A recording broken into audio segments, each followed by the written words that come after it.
Et si on lisait Marquois? Le podcast. Mon nom est Jean-Pierre Berthet. Je suis né il y a longtemps, parce que j'ai 83 ans. Et donc, à la retraite, je me suis mis à écrire pour passer du temps. Voilà. Je le fais par plaisir. D'ailleurs, j'ai deux plaisirs dans la vie. Le premier, c'est la peinture, et le deuxième, c'est l'écriture. Donc, où je peins, où j'écris. On est ici pour parler de votre deuxième livre, oui. Ahmès Néfertari l'Égyptienne. Est-ce qu'en quelques mots, on peut avoir le pitch du livre?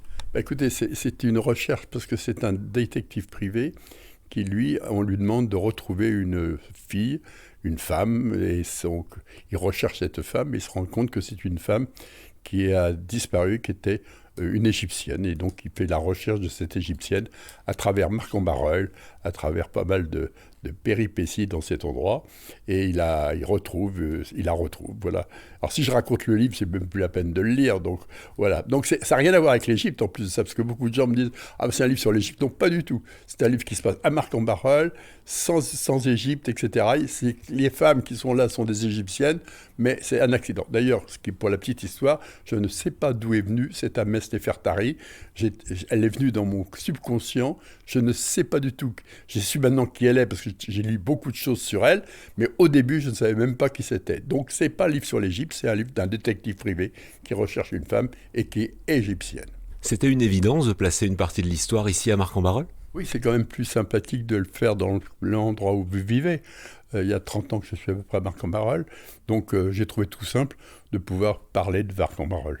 Et mon personnage principal est un détective privé qui vit à Marc en Barœul, donc autant placer l'histoire à Marc en Barœul.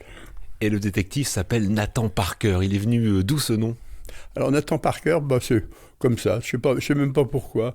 Je trouvais que Parker c'était le nom d'un stylo, comme j'ai trouvé que c'était comme ça serait facile à se souvenir du nom avec déjà un nom connu. Voilà le pauvre Nathan, parce que j'aime bien ce prénom, et Nathan Parker a été mon détective. Il y en a qui ont des noms de détectives, moi j'ai pris Nathan Parker. Il s'est passé 10 ans entre votre premier livre et le deuxième. Des fois, les livres, vous savez, c'est un plaisir, mais on les reprend. On arrête, on reprend, on a une idée, on le change. Alors, je pense que les livres, vous les écrivez 2 ou 3 fois. D'ailleurs, le troisième, je suis en train de faire, je suis à la page 60, je crois. Mais ça fait 3 fois que j'écris jusqu'à la page 60. Cette envie d'écrire, elle est venue comment? Elle est venue parce que j'ai eu cette idée de commencer un peu une histoire comme ça. Et puis j'ai un ami qui est lui un écrivain, un vrai, et qui m'a dit écoute, maintenant que tu as commencé, il faut le finir. Parce que tous les écrivains, beaucoup d'écrivains commencent leur livre, mais en général, ils ne le finissent pas. Alors, quand tu l'auras fini, file-moi le livre.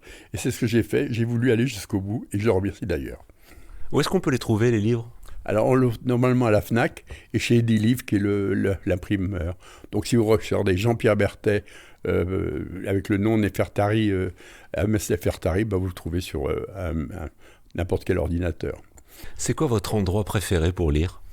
Mon endroit préféré pour lire, c'est dans mon fauteuil, à la maison, tranquillement. Et assis, et avec un petit café, et ça, c'est bien sympathique. Voilà. Et si on lisait Marquois? Retrouvez tous les épisodes sur marcenbarœul.org.